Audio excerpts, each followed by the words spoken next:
Ok, entonces aquí tenemos la propiedad de convolución. La propiedad de convolución nos dice lo siguiente.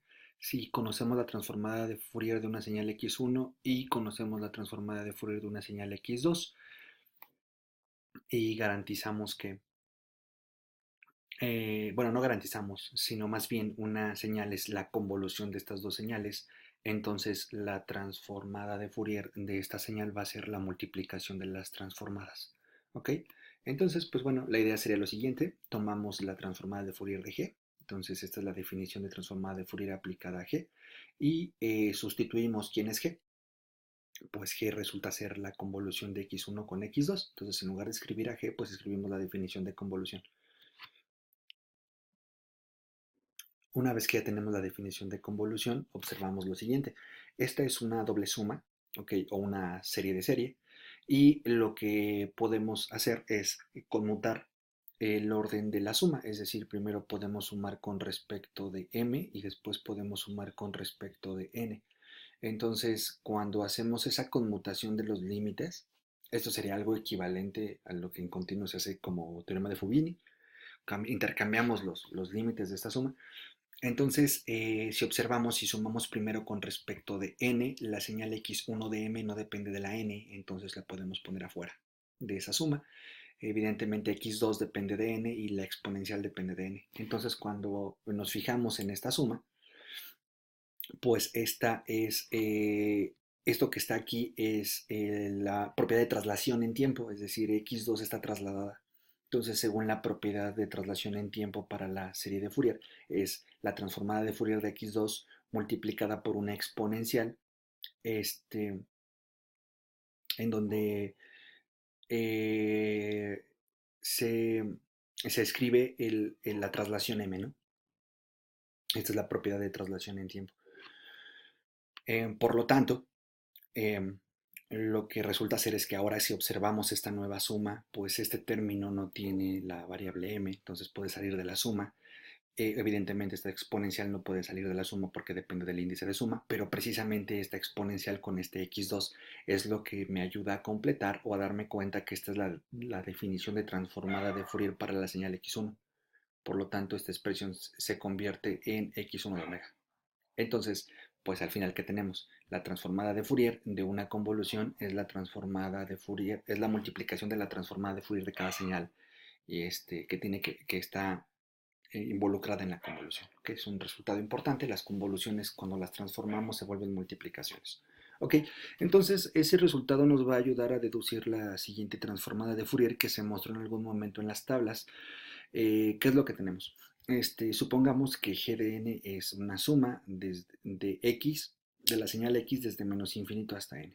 Entonces nos piden encontrar quién es la transformada de g quién es la transformada de la g, si resulta ser que es una suma de elementos de x desde menos infinito hasta n. Nos dicen que encontremos la transformada si sabemos que la transformada del escalón unitario es esta suma con esta fracción. Entonces nos dicen, ayúdate de esta información y de que G está definida de esta manera para que encuentres una expresión para su transformada de Fourier. Ok, entonces aquí lo que procede, de la forma en que se puede proceder, hay varias, es la siguiente. Observemos que esta G, ok, es una convolución de X con un escalón unitario. A lo mejor no parezca evidente, pero vamos a hacerlo evidente.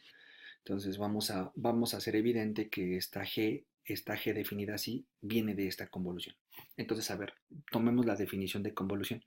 Sería la suma desde k igual a menos infinito hasta infinito de x de k por u de n menos k. Recordemos que tenemos que tomar una variable de suma o una de las dos señales se deja fija, la otra señal se invierte y se traslada. ¿Ok? Entonces, de aquí que queda de esta suma. Sabemos que si el argumento del escalón unitario es negativo, pues el escalón vale cero. Entonces, este argumento, cuando es negativo, es decir, cuando n menos k es negativo, el escalón valdrá cero. Entonces, esta expresión se cancela cuando n menos k es menor que cero. O equivalentemente, este escalón se hace cero cuando k le gana a n. Entonces, ¿qué significa? Que la suma desde menos infinito hasta infinito queda desde menos infinito hasta n, porque cuando k le gana a n, pues esta expresión pues no estará porque el escalón vale cero. Por lo tanto, esta suma se reduce desde menos infinito hasta n. Y evidentemente un escalón o vale cero o vale uno. Entonces, si no vale cero, entonces vale un uno. Por lo tanto, aquí tenemos por uno y nos queda esta expresión. Y ese es lo importante, ¿no? Porque entonces esta g es una convolución, pero por la propiedad de convolución, la transformada de Fourier de la g es la multiplicación de la transformada de Fourier de la x con la transformada de Fourier del escalón unitario. Pero entonces aquí un segundo problema sería encontrar la transformada de Fourier del escalón unitario, pero este ya no lo proporcionaron. Entonces, como ya no lo proporcionaron, pues simplemente hay que multiplicar las transformadas. La multiplicación de x de omega por el segundo término pues no tiene mayor problema, simplemente es este segundo término, y la multiplicación de esta transformada por esta delta se simplifica de la siguiente forma. Esta x de omega no depende de la suma, por lo tanto puede entrar y salir de la suma porque es una constante, no depende del índice de suma. Entonces, cuando este x de omega esté dentro de la suma, pues esta es una delta de Dirac, ¿no? No es una delta de Kronecker, esta es una delta de Dirac. Hay que, hay que tener claro en esto, ¿no? Toda la tabla que se presentó donde había deltas en videos anteriores, esas son deltas de Dirac como resultados de transformada, ¿no? ¿Cómo podemos también distinguir eso? Por la notación, ¿no? Las deltas de Dirac tienen paréntesis y las deltas de Kronecker tienen corchetes, ¿no? Entonces, esta es una delta de Dirac. Entonces, por propiedades de la delta de Dirac, esta X se tendría que evaluar en donde el argumento de la delta se cancela, es decir, se tendría que evaluar en múltiplos de 2pi, pero en particular recordemos que la transformada de Fourier es periódica de periodo 2pi. Entonces, evaluar esta señal en 2pi o en 4pi o en menos 2pi o en menos 6pi es lo mismo. En particular, evaluarla en cero es lo mismo, ¿no? ¿Ok? Porque es periódica. Entonces, x de 0 es lo mismo que x de 2pi, que x de 4pi, que x de menos 2pi, de x de 4pi. Entonces, esta x de omega, como multiplica cada delta, tendría que estarse evaluando en diferentes múltiplos pares de pi, pero en particular como x es periódica, pues es lo mismo que le evaluamos en cero, ¿no? Por lo cual esta x de omega se convierte en la constante x de cero por la periodicidad de la x. Si no esta x de omega se tendría que estar multiplicando, evaluando en diferentes múltiplos de pares de pi, pero como es periódica, pues con que la evalúes en cero va a ser el mismo resultado. Y entonces esta es la manera en la que deducimos la expresión que nos piden en este ejemplo.